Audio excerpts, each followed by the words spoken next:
Hey everyone, thank you for tuning in to today's episode of Leading from Afar.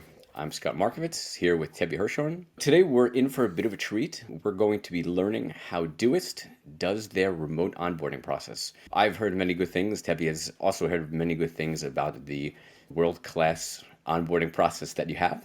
So we're lucky today to be joined with Andrew Gobran, who's the People Operations Generalist at Doist. Andrew, thank you so much for joining us today. Thank you for having me, Scott and Toby. If you want to introduce yourself and tell everyone a little bit about Doist. Sure. So I'm a people operations generalist at Doist, like you said. I've been with the company for just over 3 years now. During that time, my role has spanned a lot of different things, as a generalist typically does. So anything from hiring to onboarding, employee experience, and everything else that happens in between. Ultimately, really just stewarding the culture and the employee experience, making sure that people have a positive experience and an opportunity to thrive. For those who maybe aren't as familiar with what we do at Doist, we create tools that help people live and work in a more productive and mindful way. Our two products currently are Todoist, which is our task management or productivity app, and Twist is our take on asynchronous team communication. Very cool. Thank you for joining us. Since your products are meant to focus on mindfulness, what are the top of mind things that a company should focus on when onboarding a new employee? Great question. I often think about this in terms of four different adjustments that people typically make when they join a company. Those being self-efficacy, role clarity, social integration, and knowledge of culture. As we've thought about onboarding and that transition that people make as they join a team, we think about it in terms of those four areas and how we can impact people and help them transition through each of those Can you stages. elaborate a little bit about those four pieces, what they might mean to you or other companies? Yeah, taking them in order, and these actually aren't in any like particular order. Self-efficacy, really just thinking about how that person believe that they are meant to be in that role and that they can actually do it. In terms of that transition, really thinking about how you can help someone develop that confidence and maybe give them some early wins once they've joined the team so they can quickly see that, hey, I can do this. Role clarity, really understanding the ins and outs of what they do at the company and how they contribute to both the short-term goals and the bigger picture within the company, whether it's product development or something that goes on internally. Social integration, really connecting to the people and the community within the company and feeling like they belong there. Then knowledge of the culture, which I think can often be the most difficult thing to capture, is really understanding how things work within the company and understanding how all those pieces really come together for them. Wow, thank you. Interesting. Yeah. As mentioned in the introduction, Tebby and I have both heard about the amazing experience there. Maybe you can give us a real peek into exactly what that process looks like, maybe from the offer stage, your first couple of weeks, what exactly the onboarding process looks like, and what really makes it world class. Yeah, of course, a lot of times when we talk about onboarding, that process actually starts during the hiring process, which can often seem counterintuitive. At that early stage, people are already shaping their ideas of what the company is like, what their experience might look like once they join. They're already meeting some people that they will likely work close. So for us, making sure that from the very start, as they're going through those interview stages or the test project phase, that they're really feeling like they're getting a chance to understand the culture and to get to know the people. Then once offered the role, I'm typically the contact person with them. I stay in contact with them up until they join to make sure if they need anything as they're getting set up, if they have questions, anything they need to hit the ground running and feel successful. About a week before someone joins is when things really kick off. I'll send them a welcome email and give them an idea of what to expect the first day, that first week. I introduce them to their team head, their mentor, who I'll talk a little bit more about in a moment, and Amir, our CEO. Once they join, they're introduced to the whole company. They get a chance to really see who else is in the company. They receive messages from people and introductions about who they are, what they do at the company, and where they're from. And at Doist, we're distributed across about 35 different countries, so you really get a sense of just how spread out the team is and where people are coming from. Then once they get started, they are assigned a mentor who is their go-to person as they're going through their day-to-day work. They'll meet with that person on a very frequent basis early on just to get trained up on different things within their team, to have that support that they need on a day-to-day basis. Then they receive an onboarding project that's actually built into this, has everything from what accounts to set up on the first day or week, things to explore and read, people to connect with, just a lot of different things that will walk them through as they're onboarding in a kind of hybrid async and sync format. Nice and sync. I'm about to throw some kind of in sync GIF in there. I wanted to unpack something that you started off with, the 4 principles. I had a debate on Twitter with someone who threw something out there regarding how most companies will focus their onboarding on the culture, the integration with the team, when that person's opinion was instead they should be really focused on hitting the ground running with the job, being focused on doing the job from day one, and then worry about the culture and all those things later. Personally, not a believer in that. I think when you join a company, you have to know where the company came from, where it is, how you fit within that piece, and how you're going to move the ball closer to the end zone. It sounds like from what you said, and correct me if I'm wrong, that the onboarding that you run is more of a mix, so focused on both, integrating within the team and the culture and things like that, and getting into the job. Is there a certain weight of a focus that you have? All of these things happen simultaneously. It's pretty difficult to actually put a weight on how much to invest in each, but I would say upfront, actually getting into the role and the actual work is mentally and psychologically easier thing to do than to try to get someone to wrap their head around the culture. Because, I mean, if you think about it in terms of traveling to a totally new country, for example, it's going to take time to just understand the culture there. Sure. And to understand how things work. You can get into something that's more familiar within a company context. The role that you're hired for is something that you've likely already had experience in, so it helps almost provide a foundation that you can learn through. Then as you're going through that work, you actually learn about the culture as you're going, because you have to interact with different people. You end up engaging with different processes within the company. You have to face those things one way or another. You're able to learn about both as you're going through. So I guess I would agree with you. In a lot of cases, you could be using the tool already. You could be using the internal product management tools. You're using Trello already, you're using Asana. So you may already be used to the job, the tools that are in play, whether it's the company product or the tools internally. There's less of a road to have to travel down to get up and running. It's getting that cultural piece and understanding within the company and getting integrated with the team, for me, is where more the bulk of the work is. Tepi, you have any thoughts? Yeah, I see it like a relationship. If you were befriending somebody or you're wanting to get married, there is a level of productivity to making a relationship proceed in life. It's the focus around the communication and how you treat each other and what your relationship norms are. And I think successful companies put that cultural aspect at the forefront, because if Doist says they are async, then it's important that people understand how to communicate, especially if they're not used to an async type of culture. So if someone just joins and they push culture to later, and people start doing lots of face-to-face meetings and everyone's calendar gets booked up, you've changed the culture very quickly. If you care about your culture, they have to be intentional about it. You probably want to put even possibly more effort into maintaining the culture more than just helping one individual become productive a couple days faster. Yeah, that's a great point. Doist is very well known for being a proponent of async communication with Twist, thinking about that onboarding process and the culture integration. And historically, it's been that one-on-one time that you've had with a mentor or a buddy that you said that you do, getting that face time with team leaders and other people in their divisions. When focusing on async, it's a different experience. So how do new team members feel connected to the rest of the gang when they're doing the async communication? And how do you really help foster that authentic connection when people join connecting and onboarding through async versus synchronous communication?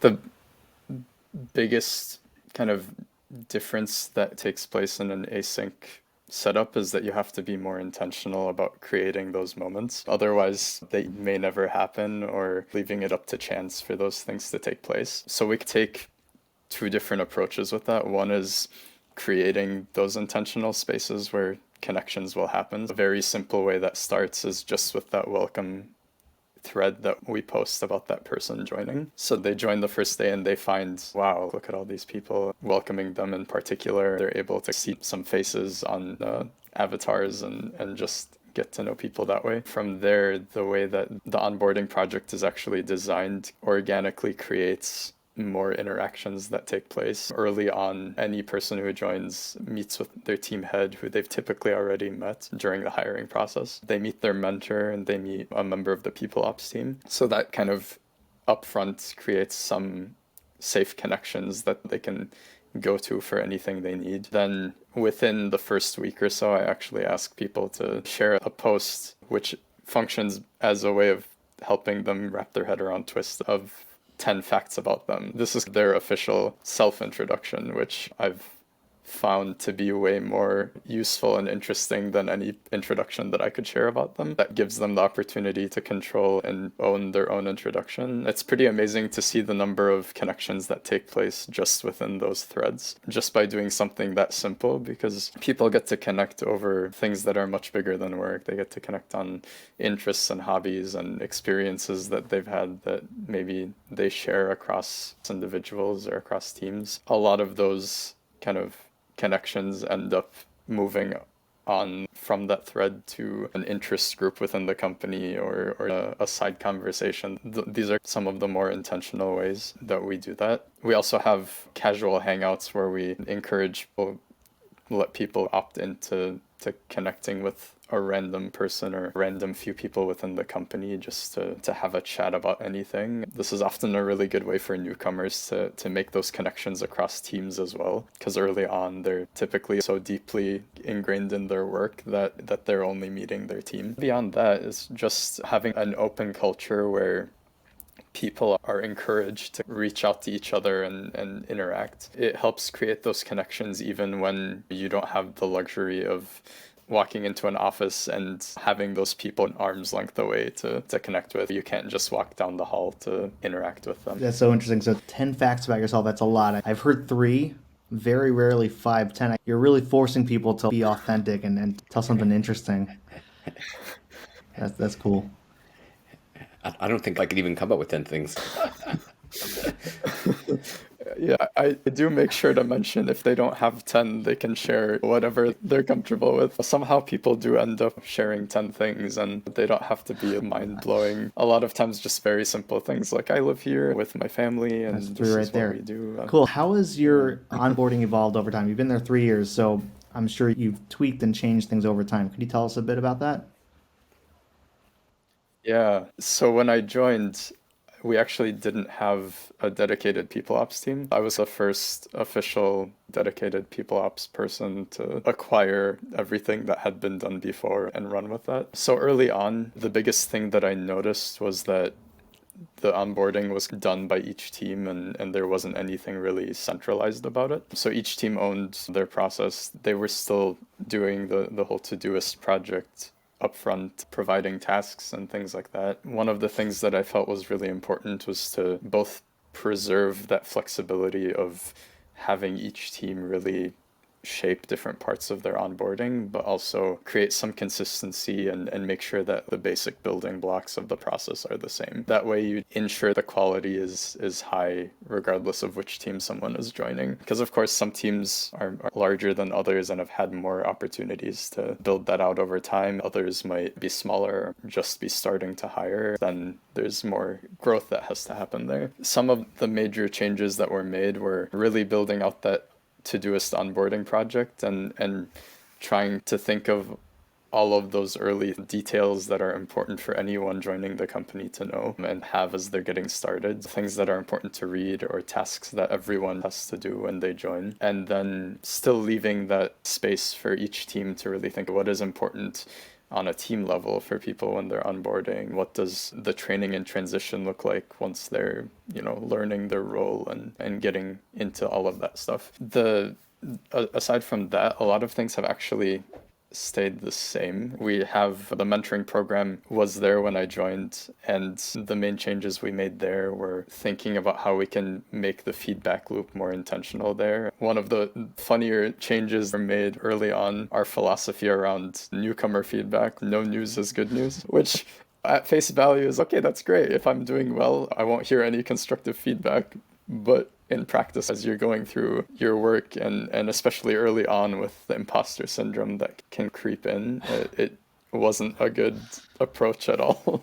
So we definitely felt like we're creating a lot of stress around this process. So we have taken steps to make the feedback loop more intentional, make sure that people know when they're doing well and know when they have things that they can improve on. As we've continued to build the onboarding overall, I've been very intentional about pulling in our newcomers to offer feedback, to really play an active role in shaping the process. So over the 3 years that I've been in the company, I really can't take a ton of credit for the improvements that have been made. I have my own thoughts about things that can be improved, but I really do depend on the feedback that our newcomers give us and what they've experienced as they've gotten started. I make them active participants in improving that for the next person. Each person who joins receives a similar message that, hey, the person who joined before you offered feedback that has improved this process for you. I'm depending on you to do the same for the next person. I think that's another simple way of helping newcomers feel very involved early on and feeling like they're having an impact. I love it. That helps solve so many things at once. You're improving your process. They're feeling they're having an impact right now. They're feeling probably a sigh of relief. You want their feedback and they're able to give that. And it's probably a little bit de-stressing for them. So that's pretty awesome. You mentioned the Todoist, the tasks on people who are getting onboarded have to complete their tasks. I know one of those tasks is creating a personal highlights reel. How did that come to be, and what was something memorable in that task from past onboarders? Yeah. So that task was actually a response to people feeling like they were dealing with a lot of imposter syndrome. So I was thinking, how can we help people manage that a bit better? Of course, there's a lot that as a company we can do. At the end of the day, on an individual level, you have to reach a point where you realize that, hey, I belong here and I'm not here on accident. It's an optional task, so I actually don't know what people have put in theirs. I can speak for my own if that's interesting to you. One example that I added to my own was an email that we got from a candidate. This was someone who applied, and I don't even think they interviewed with us. They didn't meet the initial requirements we had for the role. We try to offer as much feedback as we can to candidates. One of the ways we do that is just including an article that we've written about the biggest mistakes that people make when they're applying for remote jobs. There was a bit of follow-up with that individual, but they emailed us months later and said, hey, this was really helpful. I learned a lot about my approach to applying for jobs. They ended up getting a job somewhere else. Getting that feedback from them and saying, we didn't actually do too much for them, but that little bit that we did made a difference to them, and it sounds like it put them in a better place. Something like that sticks with you, especially in the people role where you're constantly being bombarded by feedback. Seeing the wins can be difficult sometimes. Knowing that you've impacted someone in that way is a great feeling. Overall, the feedback that we've gotten from people who have run with the idea and decided to create their own has been positive. I think it definitely helps to have that personal record and something that you can always go to. Personalizing those mails is the huge thing. We'll have you back on a future episode about how to fix recruitment, as I'm a believer it's completely broken. But I wanted to go back to an idea that we brought up here before on bringing new hires into the onboarding process. It's so much of a deeper step than just getting canned feedback from them, a fresh perspective from the ground. They've just gone through it. They just had the ups and the downs of the onboarding process. So it's amazing, to hear that. In the kickoff episode about onboarding, Tevi and I had a few opposing ideas around the onboarding process. When we unpacked it further, we realized that the root of the potential opposition came from a difference in our personalities of being extroverted versus introverted. So from your experience in your onboarding process, how do introverts and extroverts feel about the onboarding process? That's something that I actually hadn't thought about a lot early on, but it surfaced itself in my conversations with people. And one of the unique things about async work and async onboarding is that you are able to cater to either personality, right? If someone is more introverted, you can back off a little bit more and give them a chance to approach you. If they're more extroverted, then they're able to engage with people as much as they want and really get out there and connect with people very actively. That's what we've seen in practice, where members a bit more introverted early on will lay low. They mostly just connect with their mentor, with their head, and with me, supports that they have up front. They're still communicating with people in Doist and in written communication, but they don't feel that pressure that you might have if you're in an office and your first day you're constantly meeting new people and people are stopping at your desk to talk to you. You have no choice but to have those interactions. Of course, it's great to meet new people and everything, but if you're still shocked by everything new within the company, wrapping your head around all the information that is being thrown at you can definitely be a big stressor. So they basically get a chance to step back and ease into all of that. That's something precisely what Tevi and I spoke about, of myself being an extrovert. Throw me into the team, get me as many people in front of me, and let me have coffees and lunches with everybody. Let me meet everyone right now. Tevi was more of, let me settle in, let me relax, let me get to know what I need to do, get used to my surroundings before I really open up. So async allows you the framework of what has to be done and who you have to meet, and an extrovert can jump right in and do all of it right now. An introvert can sit back and be more methodical, maybe take their time and go through it. Yeah, we're not throwing people in the deep end right away with really big cross-functional projects, so they have that chance to ease in. It's easy if they need that time to just get their feet wet and focus on reading, focus on doing some basic tasks up front, and just talking to the core people that they need to connect with. Through those opportunities that we put out there, like casual hangouts, the threads and things like that, they can ease themselves into the social side of things as they feel comfortable. It's nice to be able to cater to each of those needs and to let people dictate the extent to which they run with it. So Doist obviously has Twist. You have tons of content about working remotely, how to work remotely, async versus sync, and everything else.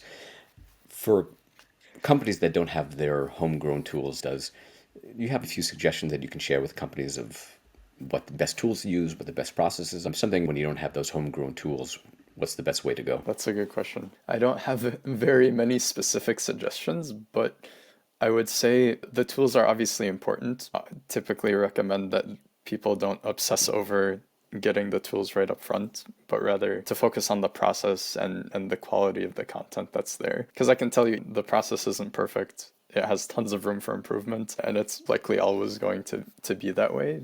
Prioritizing those or the experiences that you create within that process typically have the biggest impact. Even if starting off your onboarding is on a simple document and you just have a list there and that's how you're getting started, maybe the production value isn't as as great as it could be. Maybe it won't look as exciting, but you can always build and iterate on that over time, improve that and just build up that experience. If the priority is the tools that are being used, you can lose sight of the quality of the process. You end up with maybe a great tool, but the wrong process, or a process that lacks in a lot of critical ways. That's so true. So I loved it.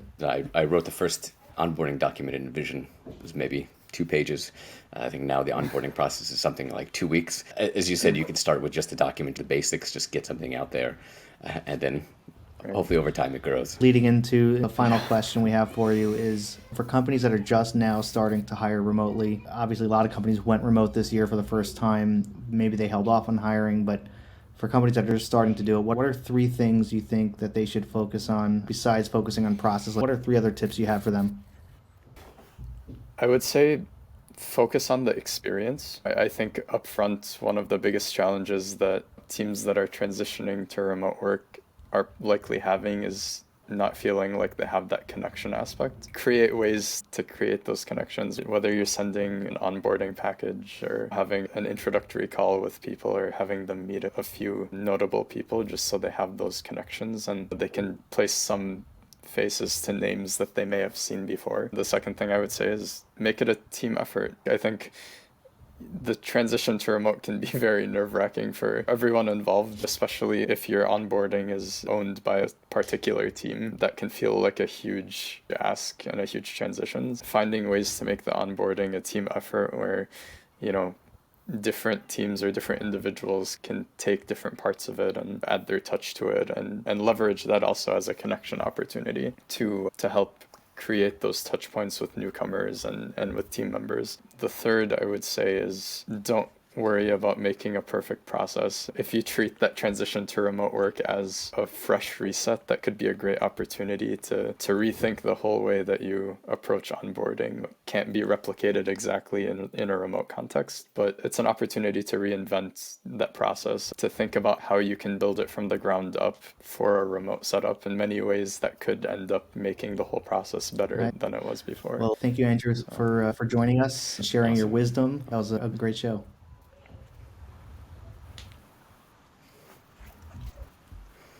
Thank you for having me. We always ask our listeners for feedback. If you had an amazing experience or one that is not yet at the level of Doist, we would love to hear you. So please be in touch. And until next episode, thanks everybody.